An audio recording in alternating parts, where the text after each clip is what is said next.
Hello,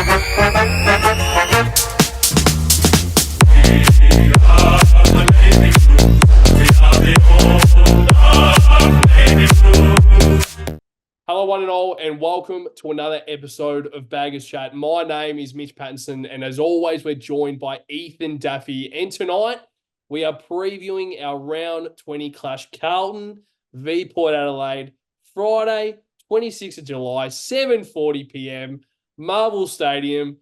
Prime time footy for probably the Carlton of the past 3 weeks. It hasn't been overly great footy for what you would expect prime time footy, but of course we return to prime time footy, which is always good from a Carlton standpoint. But first things first, Daffy boy, how are you? And give me your initial thoughts ahead of this pretty big game on Friday night.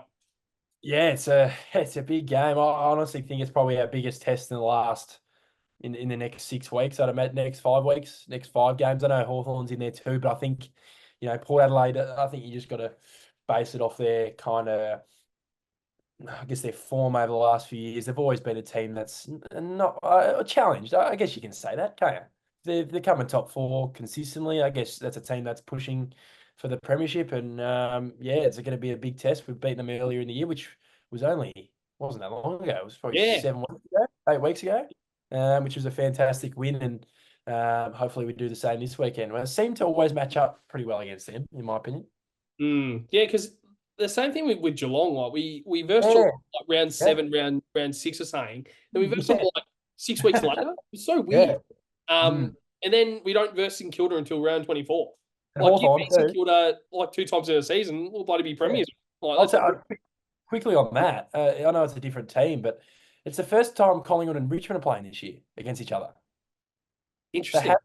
They have not played each other since round 3 last year. That is unbelievable. Wow. Yeah, round 3. Yeah, that's unbelievable.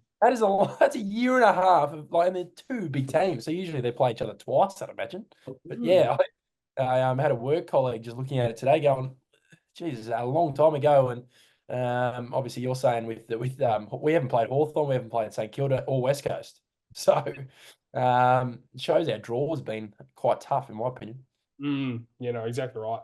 But yeah, no. So Port Adelaide right now are 7th on the ladder. So once again, it's a big game for them to kind of keep in touch in the top 4. But even if they do drop this game, it might turn into maybe they might not make the 8. So that's how tight this competition is right now. But I think Port Adelaide always play quite solid at Marvel Stadium as well. So that's another thing that we have to look at. But we're going to move on to, unfortunately, some breaking news. It's been out for a few days now, but we're recording this on Tuesday, the 23rd of July, 7:45 at night. But obviously now it's not really breaking news, but it's still very, very, very big news. And it's Tom de Koning out for the remainder of the home and away season with a collapsed lung, but also a fracture in his foot. So if that's not already very unlucky that he has a collapsed lung, but he also alongside has a fracture in his foot. So Daff, let's just have a bit of a conversation about this, because this is extremely detrimental to, he is detrimental to our structure right now with what he's been able to do as a sole ruckman. But now with this player who has really evolved this season in 2024, now being out for the rest of the home and away season, what's your thoughts initially on the collapsed lung, which is very rare, but also for a fracture in his foot, which is 2 pretty significant injuries? What's your thoughts? Yeah, well, when you look at that, you probably think the lung would actually be the longer injury, but it's probably the foot that actually is longer. I feel like with those types, because he hasn't done a Petrarca where he's done a spleen and a lung, and it was more of it was obviously still bad. But when I saw collapsed lung, I was like, oh yeah. When they reported that first, I was like, not good. But then I was like, oh, okay, might be 3 weeks, And then obviously they found out about the foot, but it's obviously disappointing. But I must say, we are. People talk about Patto's 4-year deal, Patto. That's why he's on a 4-year deal, Patto, because he is there. He is ready to hop into this position. He brings different strengths. We know that. He's not going to be TDK, and TDK isn't Patto. They both bring different strengths, and I think we can use his strengths at the moment, to be honest, at the centre bounce. I thought, Jerry probably probably had the better of TDK last weekend in the ruck. I thought in that first half he really dictated the game. I'm not saying, TDK's out is great or anything, but yeah, get him right. He's probably been banged up the last few weeks, hasn't he? And this, I did read a little bit of an article just then on SEN, and the TDK camp aren't necessarily too happy with Tristan Zeri and the way he went about it on the weekend. Yeah, so the lung was obviously due to contact with Zeri, which was actually a contact where he chose to go.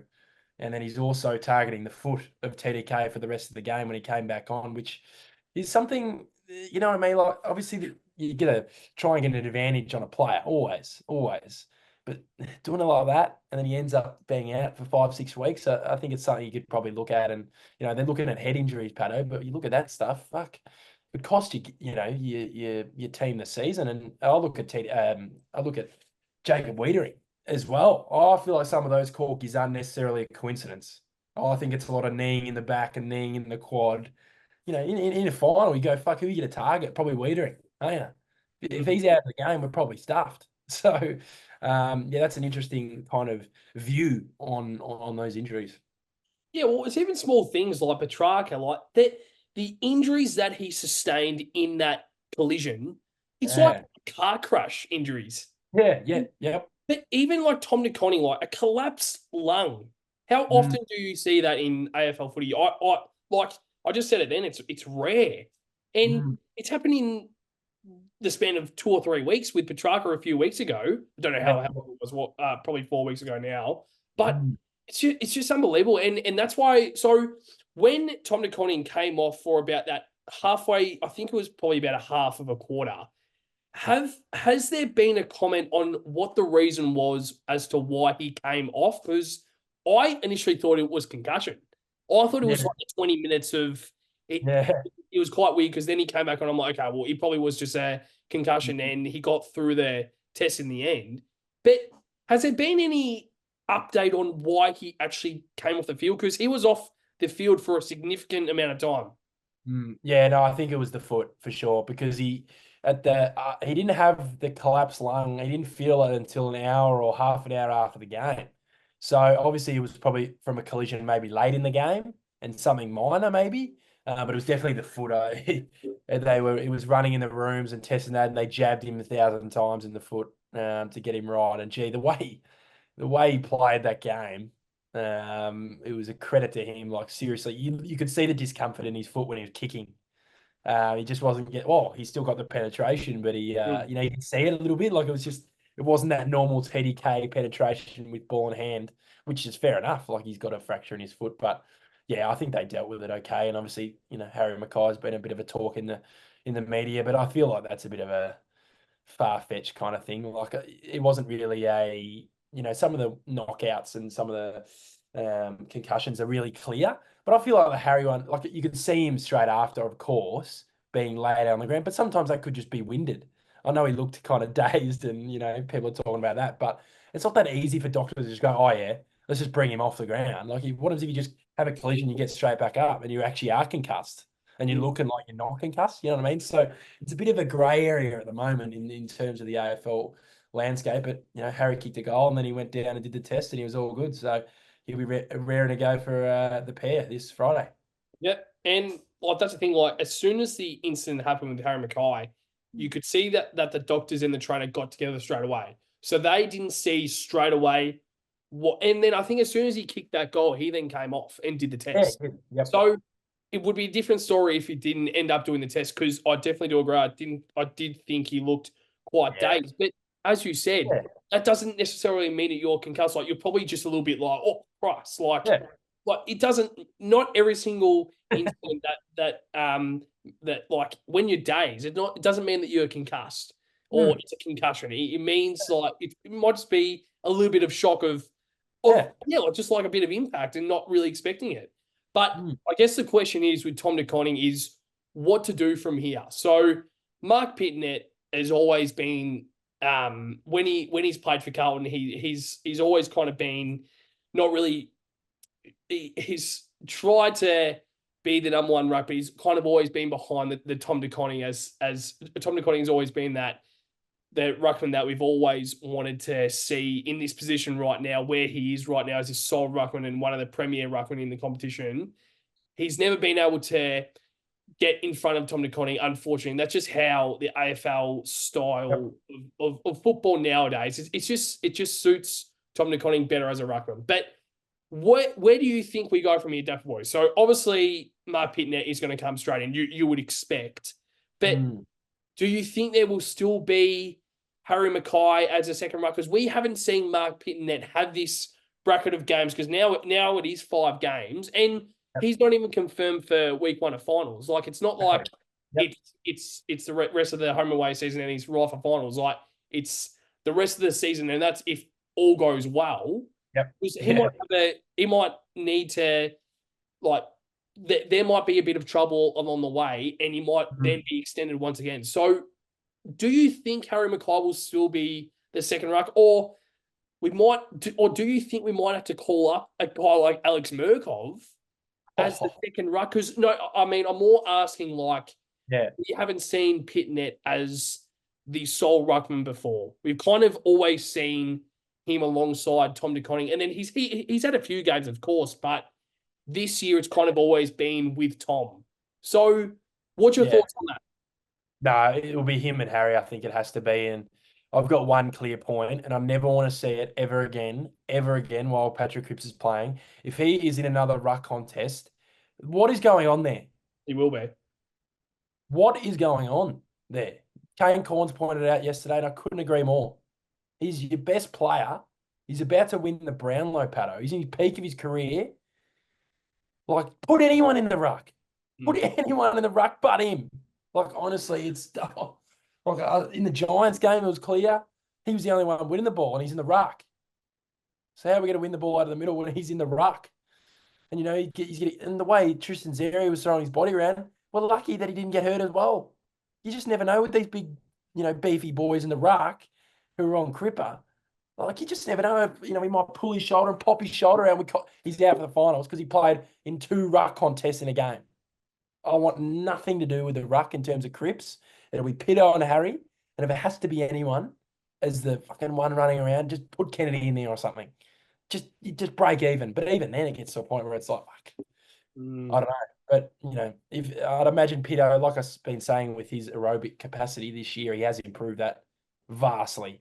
Because he's always that kind of old school kind of ruckman. But obviously, he's got fitter. And he's being able to run out games. And like you said, he probably can do an 80-20 split, to be honest, the way he's going.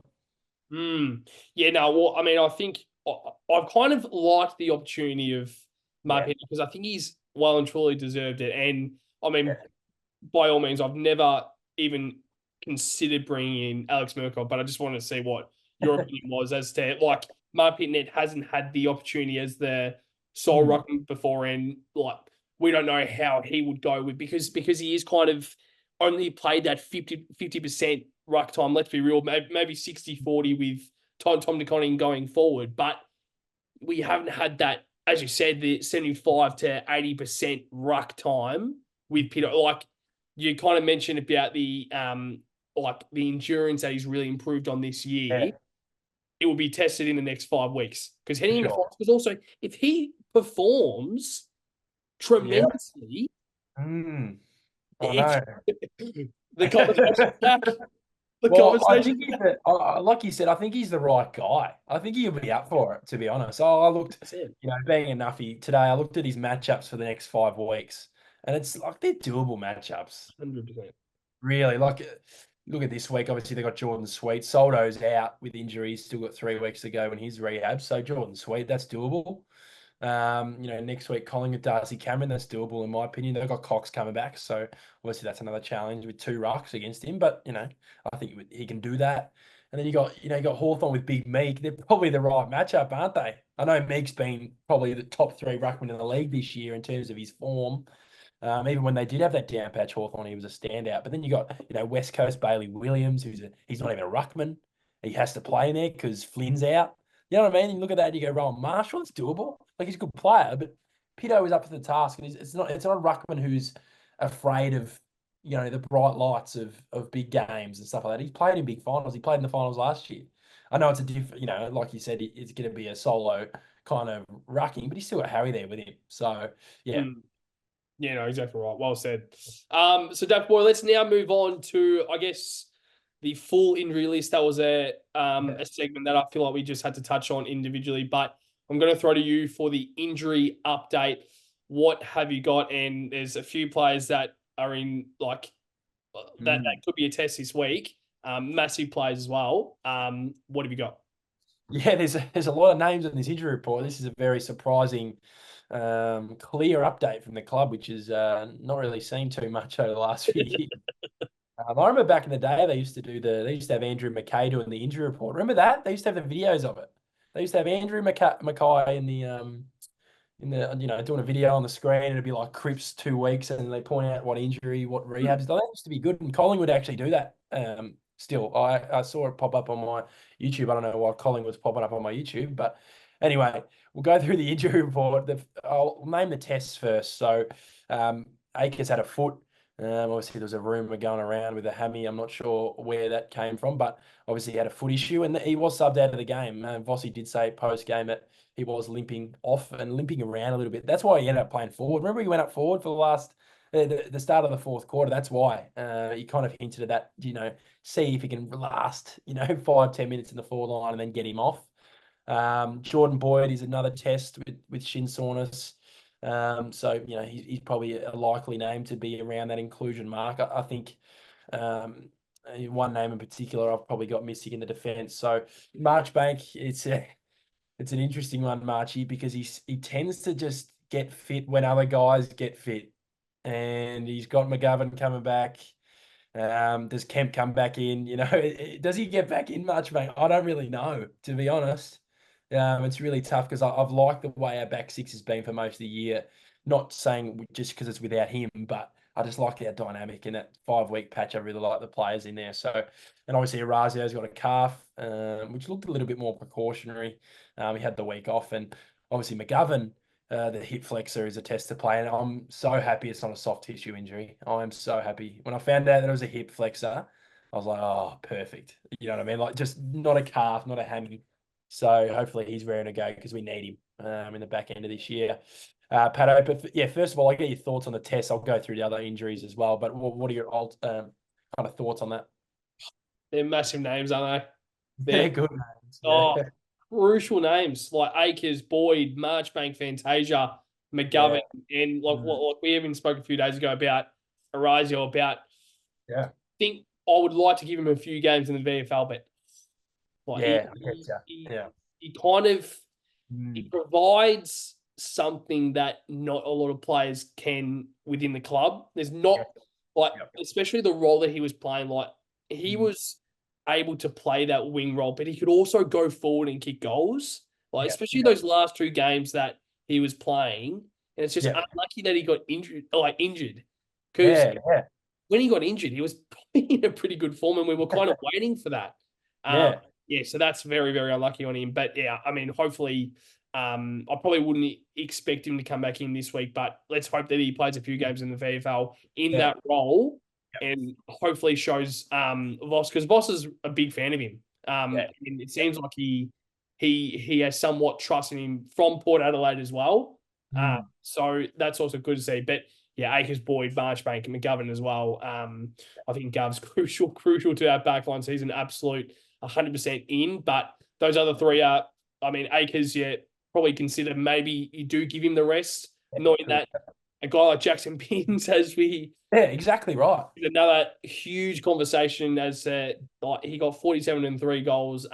Maybe you give Akers, because Port don't really have genuine wingers. They kind of go to the Bocor, the Miles Bergman or a Willem Drew or someone to, I mean, even like a Jackson Mead who's kind of found Yep. his way in the best 22 as well. So maybe maybe you do give Blake Acres the week off, knowing that how important he is, and then give a guy like Jackson Binns, who's coming off a 47 disposal 3 goal game, in the VFL. It's massive. But yeah, mate, very, very excited for those 5 ins.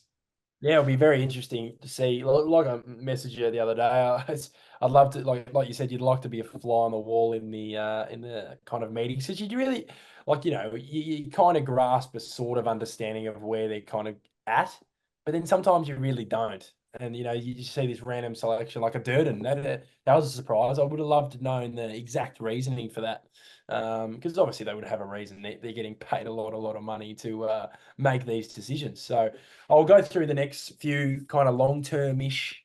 Well, they're long-term now, considering it's the back end of the year, the 4 to 6 week kind of injuries. So this is so unlucky. This is so unlucky. Sam Durden has obviously hurt his calf, and he could not move in that second half, and he played all right.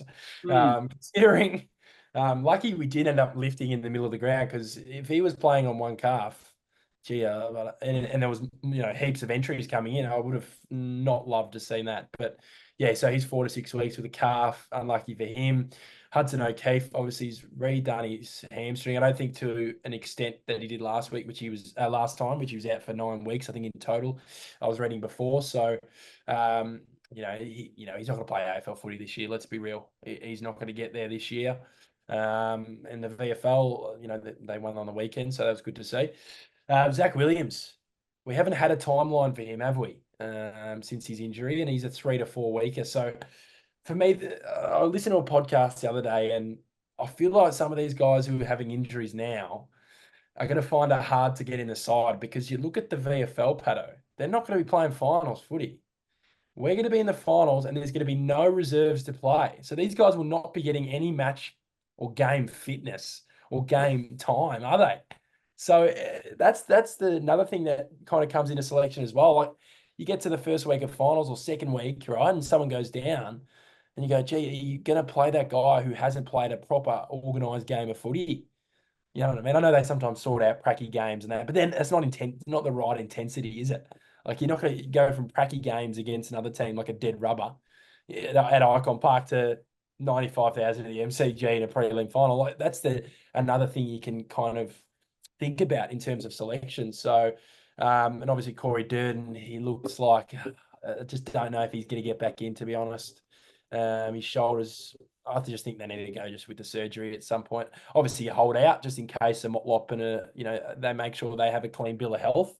But yeah, it's a pretty sad one because he was getting a game earlier in the year too. And the last one, Jack Silvani, we finally got an update on him. He's commenced his running program, which is good to see. That's often around the mark. Obviously, people talk about Doc, and I'll be very surprised if Doc plays this year.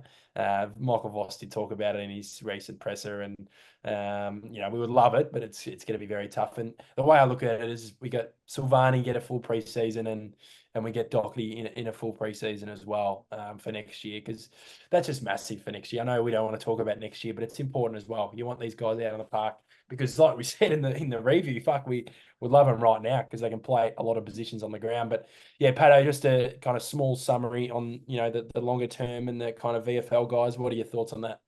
Yeah, I think like you kind of look straight away to like a Corey Durden and how unlucky he's been. Because even with like a Jesse Motlop finding his way back into the AFL side from the VFL, and Jack Martin's another guy, like there was a few opportunities there for a Yep. guy like Corey Durden. And it's very unlucky. And I'm surprised that they haven't gone with surgery, knowing that Yeah. knowing that you've got Motlop kind of waiting in the ranks, you've got a guy, and you can always find um like it's not like he's a key forward or a key defender. I think there's always other avenues to go down for a small forward. Yep. And that's just why I'm very surprised that because Corey, it's been a long time. I feel that he's had a full preseason because I know that Yeah. last year he Yeah. had issues as well, and even Yep. the year before when he really started to play a lot more Yeah. senior football in 2022. Mm. It just didn't seem like he was ever able to actually get into a full preseason. So I'm just hoping that they probably say to him over the next day or two, look, Mm. fortunately, I think your season's done. Let's do Yep. surgery. Let's make sure that you're back fit and Yep. ready by October, November to make sure that you're absolutely right. And then heading into Jan, Feb, you're 100% right for when preseason starts back again. Yep. Yeah, like small guys like Jack Silvani, Zach Williams. I don't, yeah, it's quite stiff on a guy like Zach Williams as well, because he's found his Yeah. way back into the side with playing forward, and now he has done another soft tissue injury. So I think it's a big call, but I don't think we'll see him again in the senior side. Very Mm. unlucky. Like it depends on injuries. I think the only way that he gets in is if it is injuries. Yep. Um, but yeah, I think like Hudson O'Keefe as well. Sam Durden is so stiff. He's like I said to you, he is extremely, because he's actually been playing well in the VFL. Like he's Yeah. played almost a full season in the VFL, Mm. gets one game in the AFL, gets a calf strain in 6 weeks. Like Yeah. Yeah. he cannot. Oh, it's so unlucky. But is there any other updates, Steph Boy, on the injury list? No, no, which is good. And we look like we have a kind of pretty clean bill of health and selection, which is fantastic. Like, apart from Akers in that list, you got Boyd, Marchbank, Fantasia, McGovern to choose from in this side. So, and then obviously, like you said with Zach Williams, I think it'll be a struggle to get back in, but gee, I wouldn't be against it. I would not be against it. He's that type of player in a final. I just feel like he's one of those zippy zappy players in a prelim or you know what I mean. So he's kind of a good ace up the sleeve. I don't think I've said that in the last few weeks, so I had to bring it out this week, Patto. Yeah, and then as I would say, the bloody wild card, the wild card.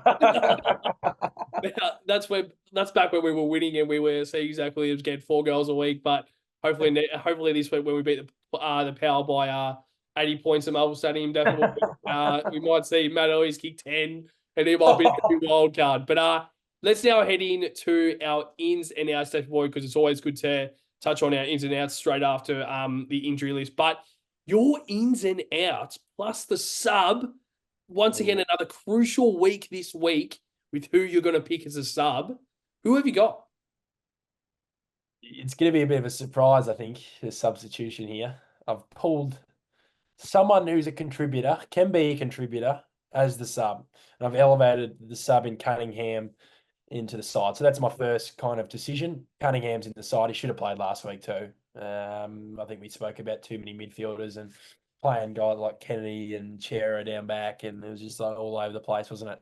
Remember that 2022 where we were playing Chera at half back when he came back from injury or something? Remember that? It was against the Saints, I think. It was against the Saints, and I just remember that moment because then when I saw him on the weekend, I'm like, no, no, no, no, like he was shit in the first half, and he obviously got better in the second half, but it was just the whole performance wasn't good enough, really.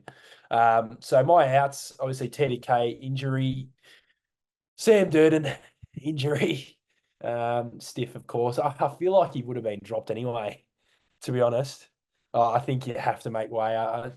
It's stiff again, but because he wasn't bad or anything, but he didn't seem fit coming into the game either. To be honest, he looked like we just had to play him because they were too tall. We had to play him in the side, and it shows where Lewis Young is at the moment. As we've been saying, if you're playing a guy who's not 100%, who hasn't played a game in 2 years of AFL level over a guy who's played this year, there's something up with Lewis Young at the moment. That's another conversation. So those two, and the last out, I've got managed. He's had a good block of games. He plays down back. It's Lockie Cowan. I've got him managed for this game. I feel like with guys like that, he's 19. He's 19. And sometimes those players, they kind of run out of legs a little bit at certain stages. And then sometimes teams overplay the young guys. And then you look at him and you go, fuck, he's sticking out at, like, he might have a tough matchup this weekend if he does play. They've got some forwards rolling through there who he usually takes. So give him the week off. I'm happy for him to play, but I just feel like just give him the week off. He's a young fella, and then let's see how he goes in the next month or so. And then that manager isn't dropped. He won't be playing at all. I just want him to get a week off because he is an important kind of Mungle type player that sometimes in those close, tough battles in finals, you kind of need those blokes who lay a big tackle or a big punch, or they've got a bit of aggro about them. But my ins got Mark Pittonet, the saviour, the man, into the side. Big Pitto. We all love Big Pitto. I reckon it's always a bit of a giggle when you talk about Big Pitto. I reckon it's just something about the big fella. But my next in, obviously, Mitch McGovern. I think he's going to be right now. I think it's a test, but I think he's going to be good to go. And my final in is Jordan Boyd. So the way I look at it is, I've got Pitto in for TDK, Boyd in for Cowan, and then McGovern in for Durden, because you look at them, they've got some forwards, but you probably go Weeders to Dixon. That cancels each other out. And then you got Marshall and Georgiades, which can be covered. I think Newman was on him at some point. I think Kemp was actually on Georgiades when we played him last time. So that could be another inclusion you look at. But you got McGovern, you got Newman, who was playing on tackle last week to a pretty decent level, considering the size of him. So they don't have a guy of that size until Jordan Sweet switches with maybe Dixon in the ruck or Marshall. They've got all these guys floating around that forward line, which don't do much, do they? And I think Georgiades has been their probably best forward all year, considering he's come back from an ACL and the sub, Patto, the sub, it's Adam Chera. Wow. Chera. Yep. It's Adam Chera. It is Adam Chera. And I looked at Jack Carroll's game again. I looked at a little bit of I know it's a highlight reel, so obviously it's the good parts of his game. And there was a little 3-minute thing. I saw a few comments. I was like, yeah, Chera's a sub for me, Patto. I think in not saying Carroll's better than him, but I think at the moment you just got to just change something up and just give him a little bit of because he's come back from injury. We're all forgetting that too. And I've just got him in as a sub because Kennedy can play probably the other positions better than Chera can. Let's be real, can't he? Once Chera's out the middle, he struggles. So, Chera's a sub. I've got Cunningham in the side. And yeah. Wow. Mm. That's it. Yeah, that's the last thing I would have thought. Seriously. Yep. That's it. I mean, I love the outlandish call when you probably wouldn't be I'm surprised, but you probably can't really Yeah. aim because Yeah, I think, I've read a few things about it and it's got to that point where just give him the sub and then let him come back in the second half. You know what I mean? Like it's a bit of a mental shift for him too. I'm not saying he's getting dropped or anything, but it's a bit of a change of role, isn't it, as a sub? Because your mentality is when you come into the game, you're the fresh one. So that might get him going and get his confidence in his body again because he doesn't seem confident in his body, Patto, does he? He just does not seem to get to that next, you know what I mean? So that next kind of push through that pattern. And I think Adam Sard on the weekend is an example of that. He's confident in his body again, Sardi, since that injury. I thought that was one of his better games on the weekend. So, yeah. Yeah, I think we'll touch on Chera more in our next segment. And obviously the Q&A is returning for this episode. And there's actually a question about Adam Chera. So I reckon we'll try and save for that because, I've got a bit of an opinion on that, which obviously we will speak about it in the next segment. But yeah, so also just to very quickly touch on. So Todd Marshall has been out the past few weeks, and he's actually a test this week. So Ollie Lord has come in to kind of play that forward role, and I don't really think he's a massive threat. So you probably would have rather Todd Marshall coming in for Ollie Lord, but I've actually watched a few Port games, and he's solid enough. He's serviceable is probably more suitable word, but once again, I think we had the same reaction and same kind of opinion on how that forward is how the forward line's kind of structuring up. I just think they're playing too many tools when they don't need to. And the tools aren't good enough either. They're just not impacted. Like, Dixon, I don't know how many goals he kicked on the weekend, but he hasn't impacted well enough this year. That game he played against stuff, he could barely move. So that's been his issue. Obviously, he's getting a bit older, but like you say with Marshall, like if he comes in, Patto, what does he kick his 2-goal one every week and have 7-8 touches? Like, fuck me, it's not going to win you the game. And you're playing against a pretty good defense as well. You're not playing against, a Richmond team who's been shot down with injuries all year. Yeah, no, exactly right. Yeah, so I'll start off with my outs, and it's Tom de Koning. Oh, yep. Obviously. Sam Durden, obviously. Now, I've gone with a different opinion, and that's why I'm very optimistic about our next segment about Adam Chera. I've gone Jack Carroll omitted. Okay. Yep. Alex Chin Cotter omitted. Yep. I don't mind that. I was going to consider potentially a sub. Yep. But there is a player as my sub, and I don't think you cannot you can't not play him this week. I'm sorry. I know who it is. It's gotten to a point where it's like I don't think you can't not play. I don't think he's not seen this Friday night. And if he's not, I think he might have to look elsewhere at the end of the year about opportunities because he's not getting the opportunities this year at Carlton. So Ins, Mark Pitnet. Yep. We've just got the same sort of like whenever we bring up, it just shows how much we love him. It's just something about him. He's just a lovable character. But I mean Mitch McGovern as well, crucially. David Cunningham as well being upgraded as a sub. I mean from the sub to the best 22. Caleb Marchbank in only if he is fit. If he's not fit, Brody Kemp comes in. Yep. Because I think Kemp performed quite well. But I think right now, and this is just my opinion, I think I want to give Marchbank that opportunity over Brody Kemp right now. Now, if it's 2 weeks where we still haven't seen Marchbank in any level of footy, Brody Kemp's in, Marchbank probably won't be seen in a Carlton jumper next year. Because he's at the point now where there's too many injuries and we love Marchbank. And it shows how much I love Marchbank because I picked him this week. But it's getting to a point now where heading into the business part of the season, you've played 1 week of senior footy and you're missed the game through illness. That's a worry. So I just think if it's only on 1 week, that's fine. But if he's available to play, I think you have to play him.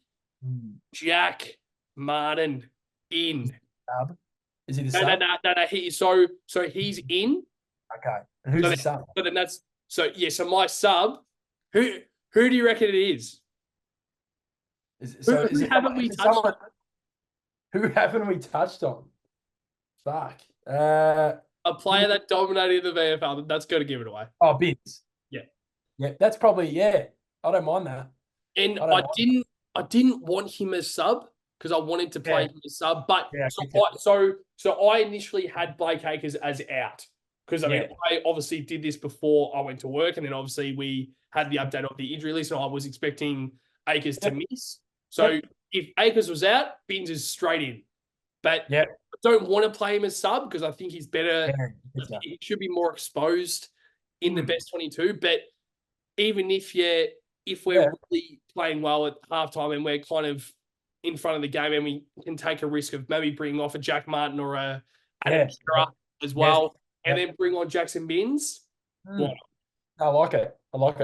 So I think we're going to move on straight away to our Q&A because I really want to get into this about Adam Shearer. So obviously, thanks for the questions, but we're going to try and stick to I think each segment, each week. Sorry, we're going to try and do 3 questions because I think that's probably the best thing to do. Just because we don't want to, because I think our episodes are already filled with a lot of segments, and I think we want to do the Q&A again because I think it's really good to engage with the audience. But I think doing 2 to 3 questions each week is always great. And we picked out the 3 best. And I think the first one that we'll start off with is our good mate, Barney. And it's a question about Adam Shearer. And it's what and how do we... Sorry, I don't even know what I'm asking right now. Actually, this is going to give you... I copied and pasted this straight from Instagram. Yeah, I don't know what the what's there for. What are you doing, Barney? You need to go back to school, mate. But... the question is, how do we get the best? I mean, I think he's more asking, what do we need to do? And how do we get the best out of Adam Shearer? So I'll ask you first, boy, how do we get the best out of Adam Shearer right now? Yeah, it's funny because, my selection's funny. I don't think it'll happen, but I just had a feel. I don't know. I just thought about it. I saw someone say it on Twitter. A few people were saying, like, what's the go with him? Like, where are we playing him? If he's playing, so if he's selected on the weekend, right, which I think he will be, I'll just put it out there that he's a sub. It's not going to be. I'm not in the inner 4 walls. Vossi doesn't give a fuck what I say, right? So Adam Shearer, if he's playing, you got to get him in the guts. You got to get him in the guts. And if that leads to someone getting pushed out to a wing, or you know what I mean, like pushed out to a half forward here and there, change it up. I thought that first half, if I'm not wrong, just you know what I mean, like you had Chair and Kennedy available, and we were putting Elijah and guys like that in, kind of recycling them through the middle. I thought, once again, I had a go at Elijah in the game. Obviously, he's not, he wasn't up to the best of the best, but he was rated pretty highly in the game, which it's funny how it works, isn't it? But yeah, with Chera, I thought you got to get him in the guts, I think, for his own confidence. I know a lot of players, when they do go back, they find the confidence, but he is a midfielder. He's not a halfback type player. He's not quick enough to be a halfback. You know what I mean? So, and he was kind of had the role on a player rather than being the loose guy. So, yeah, get him in the middle. Get Ches in the middle. Yeah, I completely agree with what you just said. And that was the exact thing that as soon as we kind of thought about doing this Q&A, and that was the question that came through, I just think he needs to be the player. Yeah. Can't believe that he was the player to be moved out of position to make way for Jack Carroll, Elijah Hollins, and Lockie Foley. Yeah, the Jack Carroll one is weird. Can't believe it. He played okay on the weekend, Carroll, but it just shows to me where Ches is at, to be honest, and where the coaches think he's at, more importantly. What do you think the coaches are thinking right now? I don't know. I think they're trying to get a bit of confidence out of him. I guess that's often the case when people go behind the ball. Yeah, I don't know.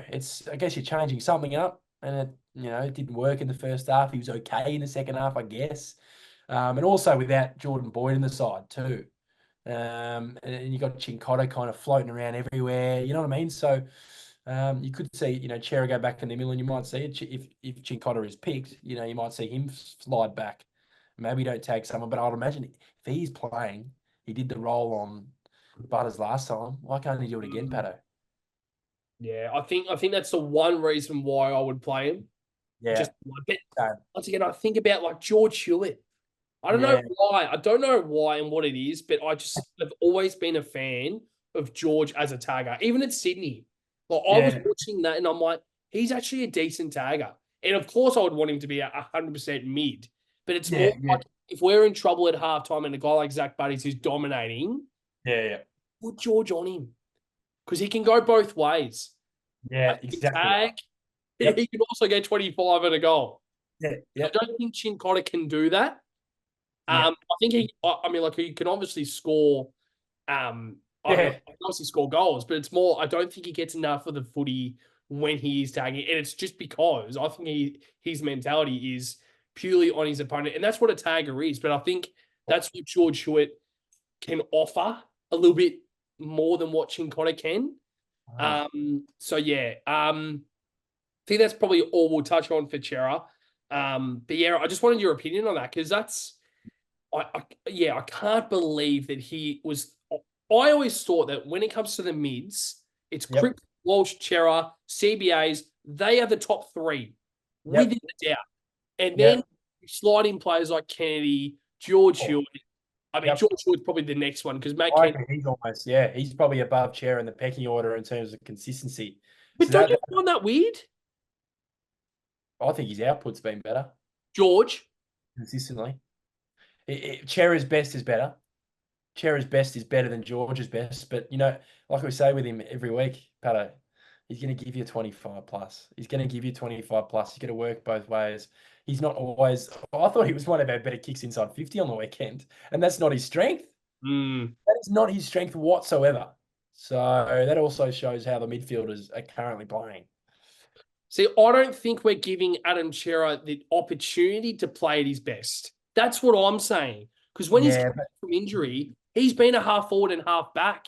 He's not given the opportunity. And this is what I like. I don't know if it's just because I'm such a big fan of Chera and how he goes about it, but he was the one guy that I noticed straight away when he got back from injury. I was like intrigued. I'm like, I wonder how they're going to play Chera because the midfield's been really good without him there.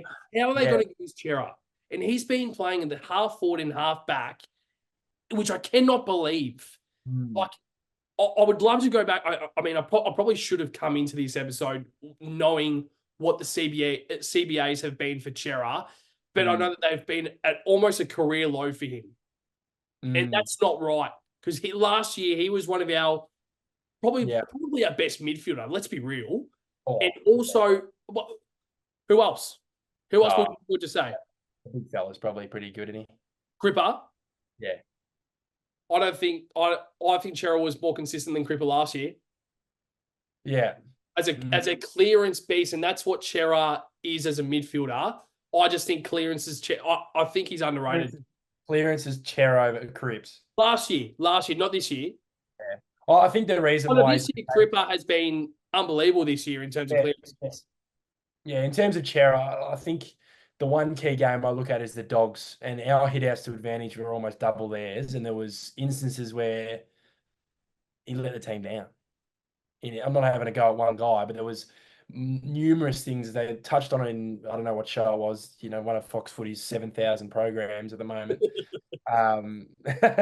But you know what I mean? Like, it was just a few instances that were clear to me that it's just not good enough. Like, I'm not saying, I don't want to target him. I don't want to target because I rate him so highly. So, yeah, it's just, I get where you're coming from, but sometimes if your form's not good enough, there's other guys in the pecking order that deserve maybe more time in the middle. I don't know. I don't even know the thinking, but to get the best out of him, fucking put him in the middle. Yeah. Exactly right. Let's just fly through these next two, Dave Boy, because we've still got the opposition and the match prediction to touch on. But from SA_CA_TA12 has asked, will Sauce return next year in the forward line or the back line, Daffy Boy? I think it's based on needs. Can Jack Martin play consistently as a half forward for the whole season? Would you say yes or no? Can he play more than? I haven't seen it. Yeah. So no. There's your answer. I think he plays forward, to be honest. And if I'll tell you what, he would have played down back on the weekend. So if you need him down back, I feel like he's one of those guys who could be a good defender, but he's a goal kicker though too. So he has that knack to kick goals. I don't think people always say he's unrewarded, but he has these games where he kicks a couple that you need. So fuck, he'd be good right now. But forward for me. Yeah, spot on. There. Thank you very much to Barney and SA. I need to get your actual name as well. For the account. Thanks for your questions. But the last one is Reflective Scaping. I think that's the Instagram account as well. And he has asked, could Solo Pitto bring us something better than we could have ever imagined? And that's something that you kind of think about. You haven't. I mean, we've touched on it in a little bit of detail earlier on in the episode about Pitto, but it's something that you do definitely have to think about because we haven't given Pitto the genuine opportunity to be this style ruckman.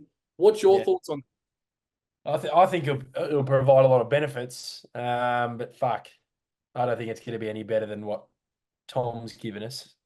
I think because Tom's been at such a level where I don't think any ruckman could have reached the way he was going. So, nothing to do with Pitto. He just has to have a big 5-6 week patch because if he has a really, really good patch, that'll be huge for us in games as well. Like when he's on, he's pretty unstoppable around the stoppage, and we've been struggling, and that's our game. That is our game. Let's be real. Everyone's like, oh, but if he plays our turnover game, we haven't been able to win it at the middle. Yeah. So maybe fix that first.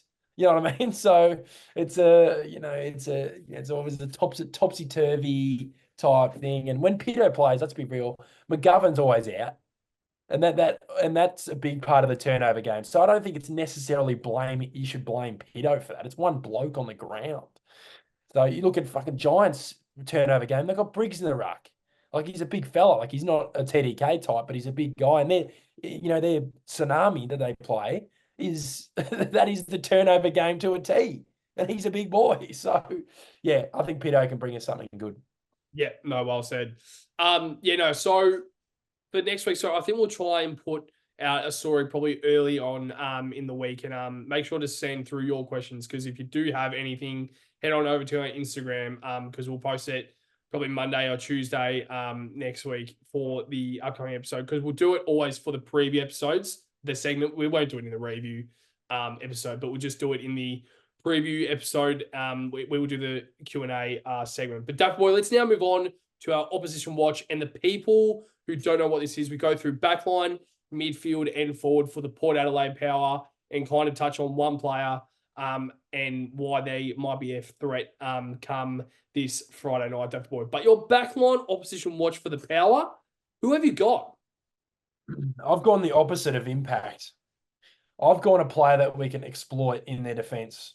And his ball use has been so bad that it's cost them goals. And it cost them a couple of goals on the weekend. I watched it on Footy Classified last night. Kane Corn says he should not have the license to switch the ball or kick the ball backwards. And it's a Sava Radaglia. And the reason why I wanted to target him in this is whenever they get a turnover, let's force the guy to kick it. You know what I mean? You know, sometimes you force certain players to kick it rather than give him an easy out. Like he's always going to look for the easy out kick, where it's a little chip 15 metres to, Bergman, or a little handball off to Burton or Houston. Let's not let him do that. Let's not let him do that a lot. Obviously, it's hard to stop all the time, but let's not let him do that. And obviously, let's not let him impact in the air because that's probably his strength. And I feel like when we played him last time, our ball use, we were changing angles. We weren't letting him sit under the ball and go, this ball's coming to me. It's a little angle change where he has to come across. You know what I mean? So, I think, it's a different kind of watch, but I think it's a watch in terms of how we can use it to our advantage. We're not having a go at him. I think he's an okay player, but I think we can do it because we've got the forwards that can really stretch him out. Yeah, exactly right.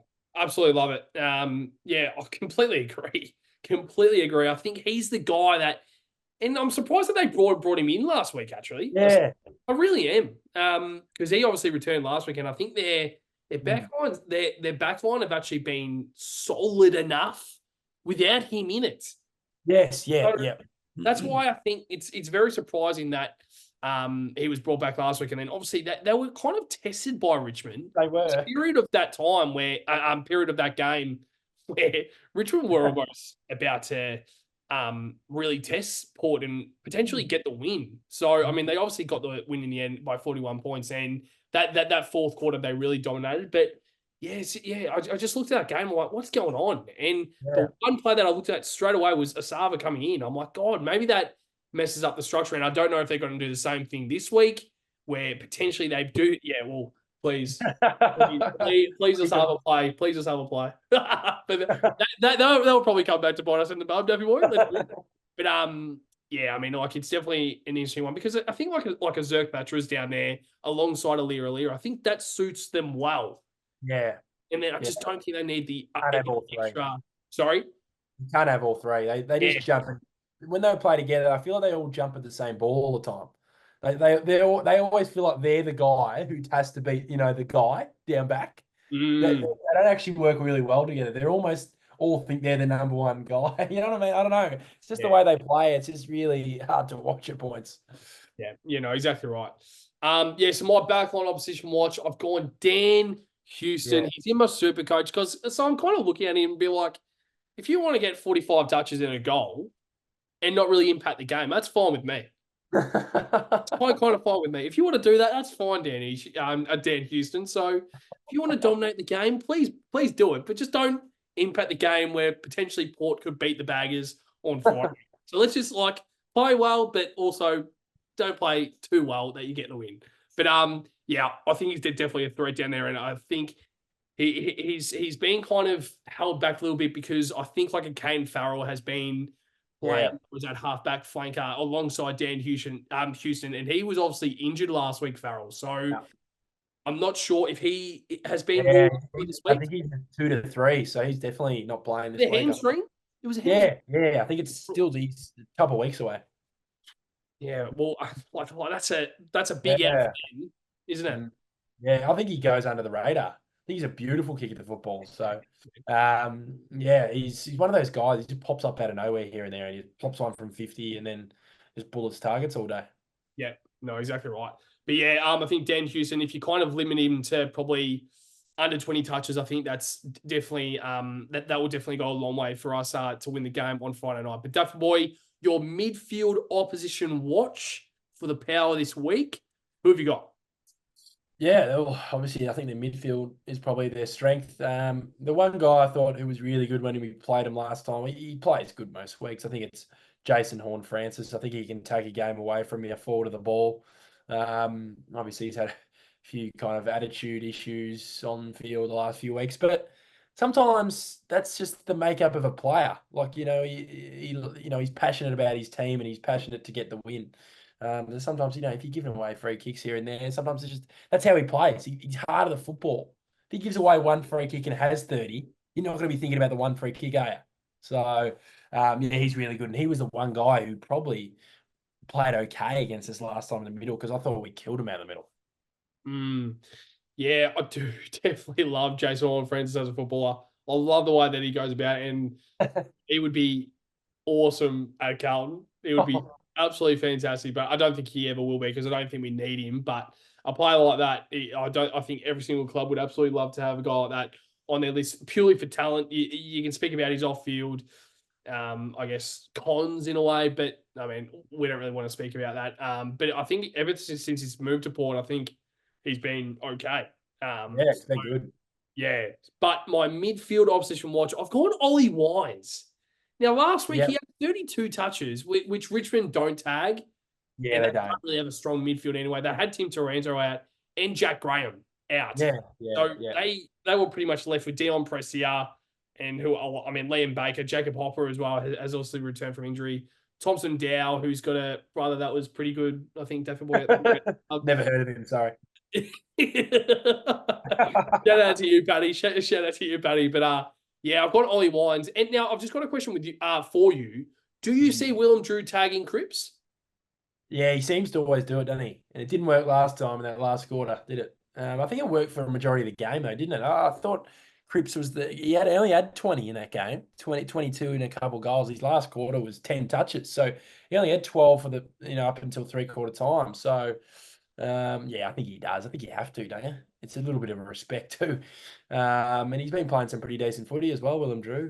He's a tagger, but he also, a little bit like George Hewitt, can actually impact with ball in hand. He's not just like a Ryan Crowley from back in the day where you're just focusing on tagging only. Mm. Do you potentially see Ollie Wines doing a run with tag with Cripps? Yeah, maybe. Oh, I think like I wouldn't mind saying that, to be honest. I think Cripps's ability and his capacity to move quicker now is probably going to be make him harder to tag.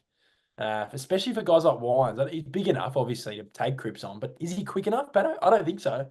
No. I think if Cripps gets going out of it, like bursting out of a stoppage, I don't think Wines will be able to go with him. So I think they have to go with Drew.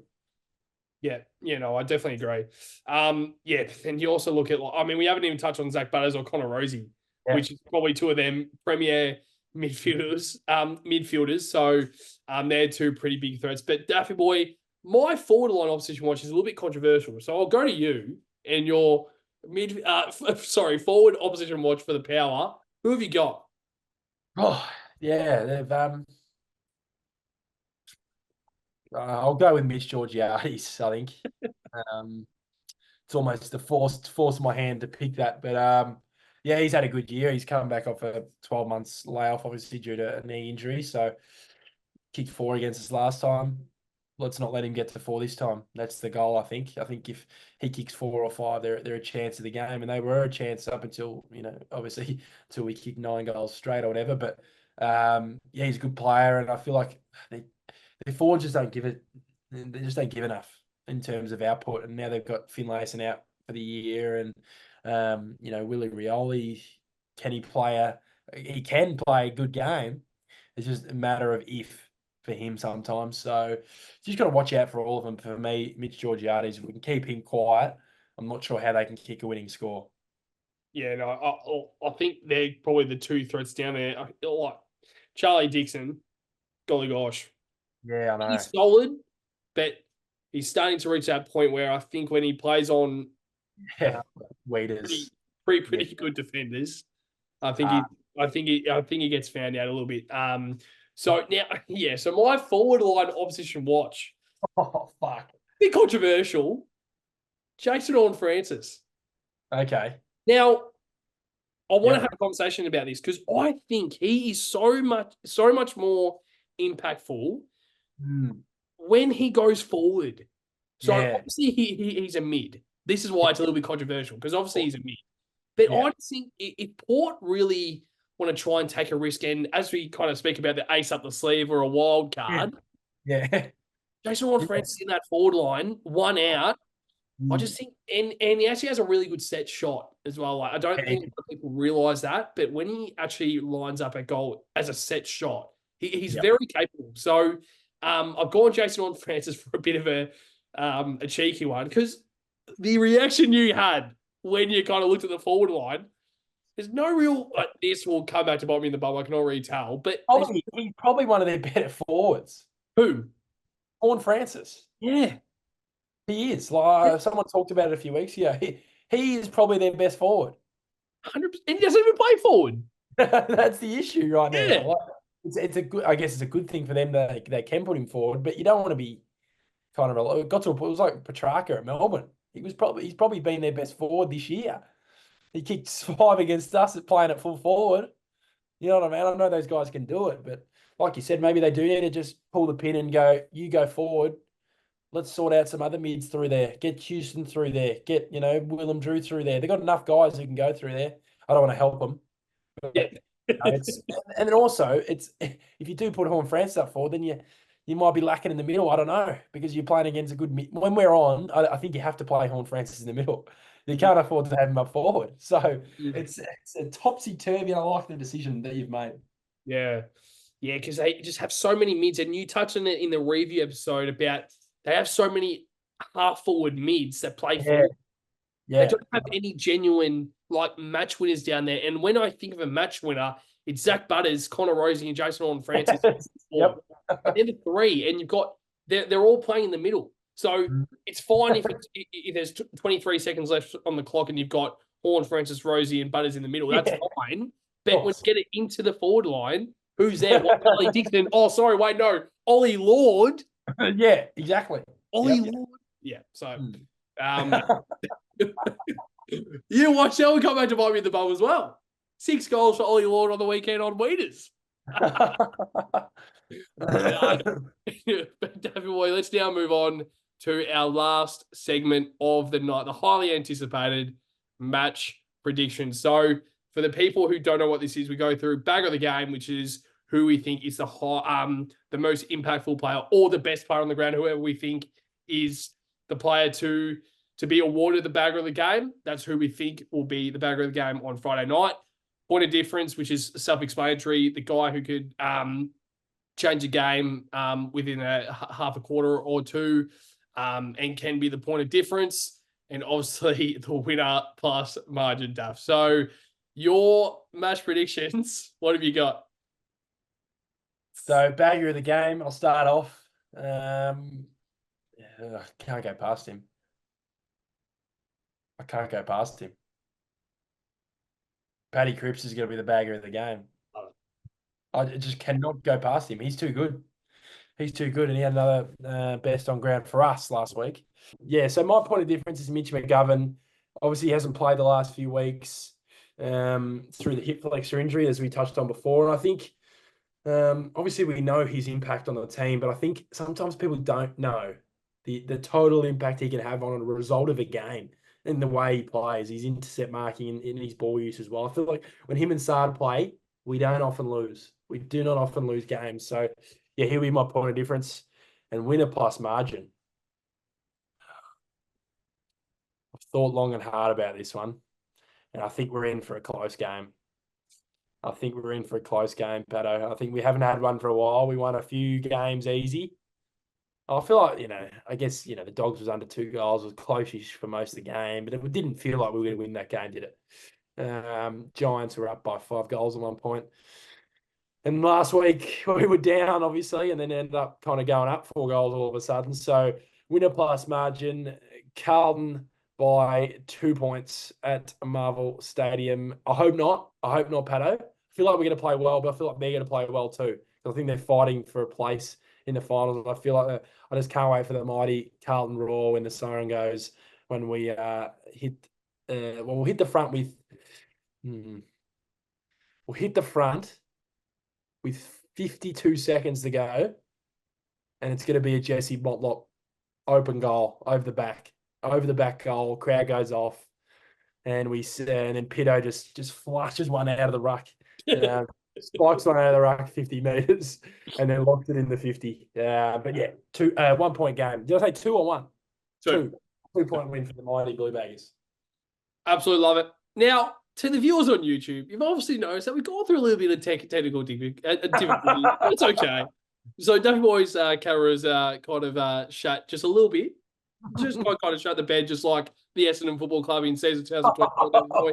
So that's fine. But just thought we would just very quickly say that because as Duffy would say, it's the potato camera, as his favorite say. But yeah, I love your match predictions. And now my bagger of the game, it's Adam Chera. That's what. Now I also wrote these match predictions down like yesterday. Yep. Yeah, that's fine. I wrote these down, and it's a big call though. I liked it. It's a good call though. Yeah. I'm nervous about it. I'm definitely nervous about it because you watch. We'll probably put him as bagger of the game, and he'll play a buddy fullback on fucking Charlie Dixon. Chera versus Dixon. Oh, he better not be in that back half. I swear. If I rock up there, Patto, get in my seat, and I see him lining up on, I don't know who, one of their shit forwards, then I'll be pissed off. Ollie Lord. Oh Lord for Ollie Lord. I'll say oh Lord if he's on Ollie Lord. It's a good point. But yeah, I would love to see him just kind of back in that midfield, doing what he does best, clearances, and seeing a 23-24 touch game with a goal. Would absolutely love to see that. Now, my point of difference, Georgie Hewitt. Georgie Hewitt. Just doing his thing. Just doing his thing. He rocks up. These guys are on their phone, buddy, looking at TikToks. Yep.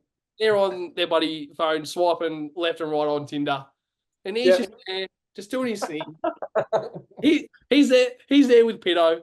Just doing his thing. They rock up together. They wake up at 3 a.m. in the morning. They wake up at 3 a.m. in the morning, go for a run, and then go for a 15K. They run a half marathon, get home, 2 eggs and toast, and then rock up to the game together. Obviously, as you can tell, the episode's just about to end. I'm just about to bloody die of laughter. But yeah, I think point of difference, George Hewitt he's been playing really well. He played well last week when he's been given that opportunity. I just think he's such a valuable asset in that midfield. So I just think he's going to be the point of difference. And notice that I put 2 midfielders as their bagger of the game and point of difference. It's because they need to lift. So that's why I went with the bagger of the game and point of difference. And I could have gone Cripper, but I think Will Drew is going to tag. I think it would be stupid if he doesn't tag. And you can always put Sam Walsh in there. Yep. I don't know if maybe you rest him once again this week. I don't know. But that's just another conversation in its own right. But my winner plus margin, I've gone the Blues by 11 points. Yeah. It's a close-ish game. I woke up this morning, I'm like, yeah. They're fighting for their life this season. Yep. A bit like the Dogs. Yep. And I'm just I'm cautious about that because we all know that they're going to come out this Friday night and really prove themselves. They're once again playing a primetime game. Yep. They probably need to come out and show themselves. And I think coming up against a packed house at Melbourne Stadium against one of the best sides in the competition, I think that will be something that they would really want to show up for. And that just worries me a little bit. So I think I'd probably almost expect your prediction to happen more likely than mine because I think we have a point to prove as well. Yes. Yep. Massive point to prove because the past 3 weeks we've been shit. Yes, we have been. So we need that's why I could have almost put this by 30 points because if we play our best footy, we are beating them 30 plus without a doubt. Yep. Without a doubt. So that's my match predictions, Daffy boy. But before we wrap up the episode, is there anything else you would like to touch on before we head into a big game this week on Friday night? Yeah, it is. It's a massive game. It's our last game against the top 8 team for the rest of the year. Obviously, pending if Hawthorn are in the 8 by the time the way they play, I think they almost will be. By the time we play them, that could be a massive clash too. At the MCG on a Sunday arvo. But yeah, it's just get there. Let's just get there and be loud early. For me, it's what I'm kind of sick of sometimes when we're a little bit off. It's that moaning in the crowd. Stop moaning. Stop moaning. I'm not saying every fan's doing it. We're all victims of it. I've done it before, and then sometimes you go, why am I sooking? We're second on the ladder. Exactly. We're second on the ladder. This team has proven too many times this year that we're good enough. We've beaten every top 8 team except Sydney. Every top 8 team. And we've beaten this mob as well. So if we're down a couple of goals 3/4 time, I don't want to hear when Charlie's going for a shot. Oh, he's leading the Coleman. He probably almost won us the game in the 3rd quarter on the weekend. And people are asking him for more. Like, honestly, it gets to a point. Like, we ask for more. Like, past weeks and months and stuff like that, because we know we can do more. What else is he supposed to do on the weekend? The delivery was terrible. He kicks 4, has 15, gets 15, wins us the game in the 3rd quarter, where the game turned. So I don't know what else we want more. No more moaning, more cheering, whether we're up, down, whatever. I want to that there's something about that when we're up and about.